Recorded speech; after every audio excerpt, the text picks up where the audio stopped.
Alrighty lads, I just got done with the Call of Duty Modern Warfare 3 campaign, so I'm gonna give you guys my honest review of the entire Modern Warfare 3 campaign. Right off the bat, this is one of the shortest Call of Duty campaigns I think we have ever had, next to Black Ops 4, which took roughly 0 hours to complete because that game didn't have a campaign. The Modern Warfare 3 campaign took me roughly 4 hours to beat. Now, I was playing on regular difficulty. I'm sure if you were to play on veteran, it's going to take you a little bit longer. And obviously, if you played on recruit, then you could probably finish this in maybe like 2 to 3 hours because...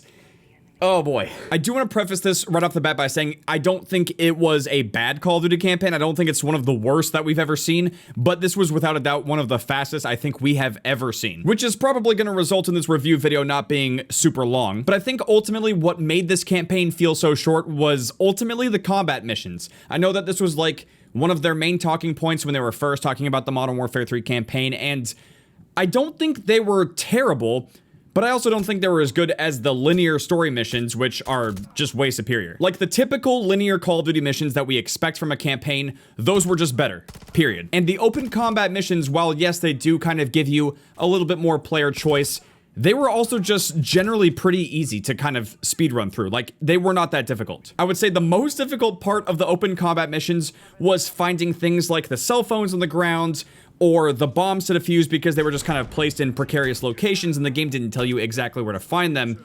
That was really the only thing that kind of slowed those missions down, but aside from that, they were not that difficult. And the open combat missions were like roughly 40 to 45% of the entirety of the missions for the game. Everything else is a typical Call of Duty mission. So, you know, if these open combat missions were maybe only like a quarter to a third of the missions, then maybe it would have taken a little bit longer, but it was actually roughly half of the missions. And I think this played a big part in the campaign overall not taking that long. So right off the bat, in terms of value, would I recommend buying Modern Warfare 3 for $70 to $100 just for the campaign?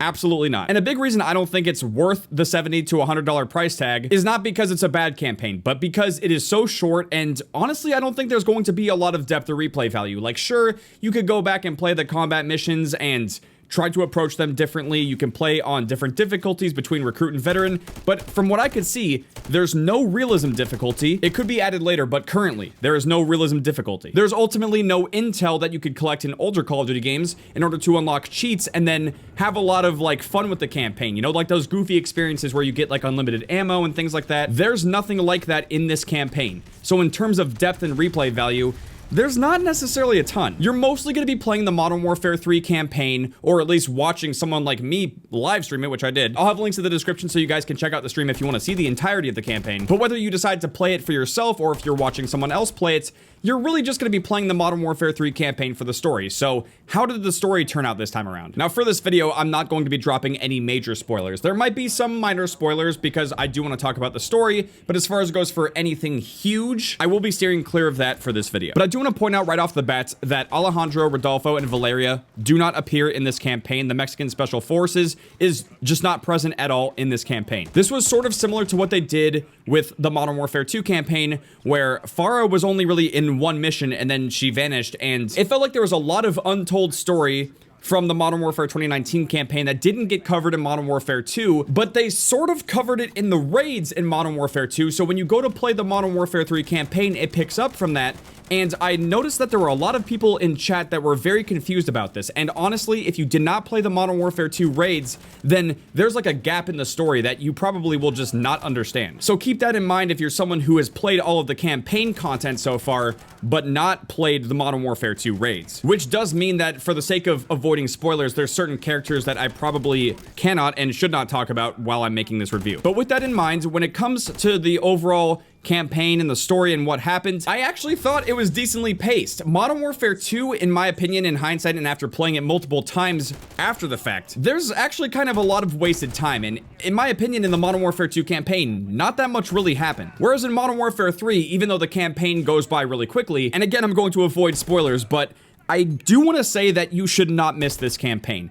I can't really fully sit here and recommend spending $70 to $100 to get early access to it or to, you know, just buy it just for the campaign. But this is definitely a story that you will not want to miss. As far as it goes for the gameplay, there was some decent variety. You know, you have some stealthier parts of the missions. You also have different sections where you have to go loud and take down a lot of enemies. You know, your typical Call of Duty campaign stuff. The one thing I will say though is that it didn't really feel like there was a dedicated sniper mission, which is pretty typical for the Modern Warfare sub-series. We did sort of have that in Modern Warfare 3, but at the same time, not really. It's not to the same degree as Modern Warfare 2019, with like the sniping bridge mission, and then Modern Warfare 2 where you're actually in a ghillie suit. We sort of have that in like a snow mission in Modern Warfare 3, but aside from that, it's like sort of missing in my opinion. In that regard, it just didn't hit the same, you know? Now this next one's a little bit of a light spoiler, but I'll just say this. The Flashpoint mission, where we go back in time to a mission that takes place in Modern Warfare 2019 Verdansk, that mission was just insane. It was really cool to be able to see Verdansk essentially remastered for Modern Warfare 3, and I think this could be a positive sign going forward for the Warzone community, especially if they do have plans to actually bring back Verdansk into this game. On top of that as well, I think that the new Makarov is decent as a villain. I still just, I don't know. I feel like trying to top the original Modern Warfare 2 and Modern Warfare 3 Makarov it's just an impossible task, let's be honest. The original depiction of Makarov and the original VA, I think, just can't be beaten. They did a pretty decent job with Makarov though, and I'll just say this, from the player's perspective, when I played this campaign, again, without spoilers, but by the end of it all, you are just going to hate Makarov so much, and I think they did a really good job portraying that. Again, I'm avoiding spoilers, but at the end of the campaign, I actually was fighting back tears, man. I was getting emotional, and the fact that they actually got that out of me on live stream, I'm not gonna lie, that was some pretty impressive shit. GG Sledgehammer. Like I said on stream as well, I think the only other time I have actually cried on YouTube was when I did the Minecraft Chili Pepper Challenge while I was playing like Hunger Games or survival games. I honestly did not expect to have an emotional reaction like that. It just kind of hit me towards like that last little scene. I was just like rocking back and forth in my chair like, dude, you better not cry. You better not do this. And a big reason why that's the case is because this campaign actually has stakes, which is something that I really liked about the original Modern Warfare sub-series, and I feel like we just didn't really have that in Modern Warfare 2. We did have a little bit of that in Modern Warfare 2019, but I also kind of got that vibe from Modern Warfare 3 right off the bat with the marketing and the color scheme and stuff. Like,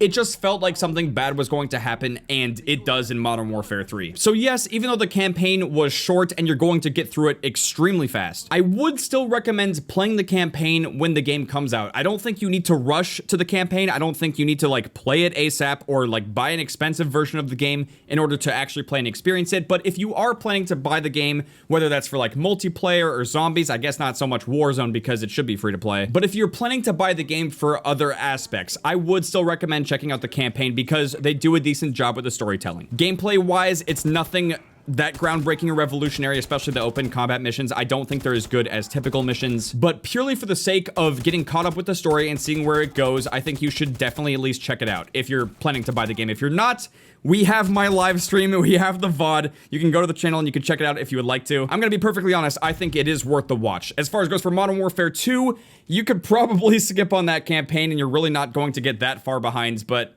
yeah. Again, I really do think the biggest miss for this campaign is just the fact that it's going to lack replay value in depth.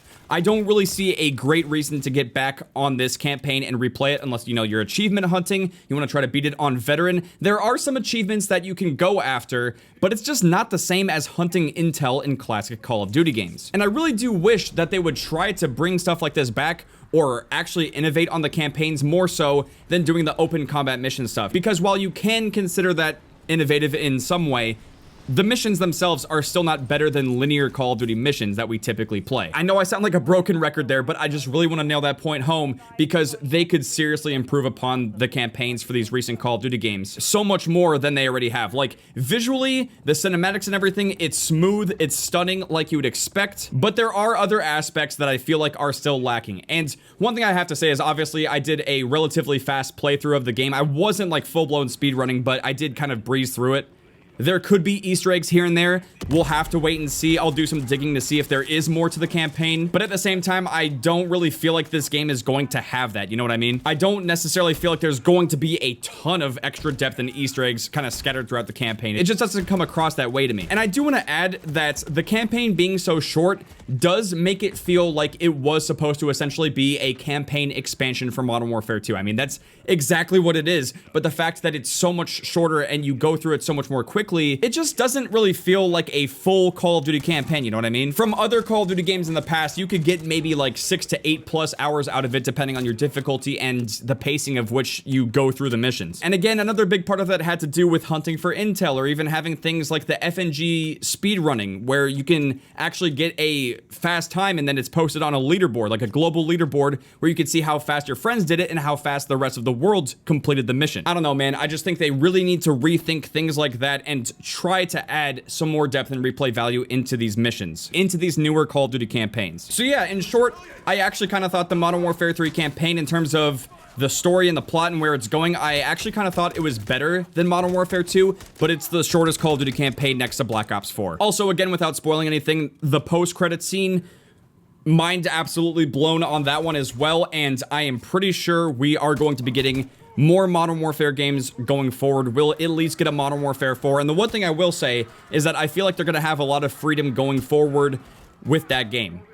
Because you see, we've had Modern Warfare 2019, we've had Modern Warfare 2 and Modern Warfare 3 now, and all of those games have a certain degree of nostalgia that is associated with like Call of Duty 4, Modern Warfare 2, and the original Modern Warfare 3, the original trilogy. Going forward, we don't necessarily know what direction they're going to take it in, because we never got a Modern Warfare 4 originally, and there is some speculation that somehow they're going to try to tie this back in with the Ghost team. You know, like with Rourke and all that from the original Call of Duty Ghosts. They could be moving in that direction. It would be extremely interesting to see. And going forward, if we have like a Modern Warfare 4 and a Modern Warfare 5, the direction that they could actually take the campaign and the story could be done extremely well. And I really just hope that they can execute on that going forward, because I know that this is going to be a very polarizing campaign and it's probably a very polarizing game for a lot of Call of Duty fans. But yeah, man, that's basically going to do it for my honest review of the Modern Warfare 3 campaign. Thank you guys very much for listening. Again, I'll have links in the description if you guys want to check out the entirety of the Modern Warfare 3 campaign. And with that being said, I really do hope you guys enjoyed this video. If you guys did and you want to see some more Modern Warfare 3 stuff on the channel, make sure to drop a like. See you guys later. Outcome, Triangle.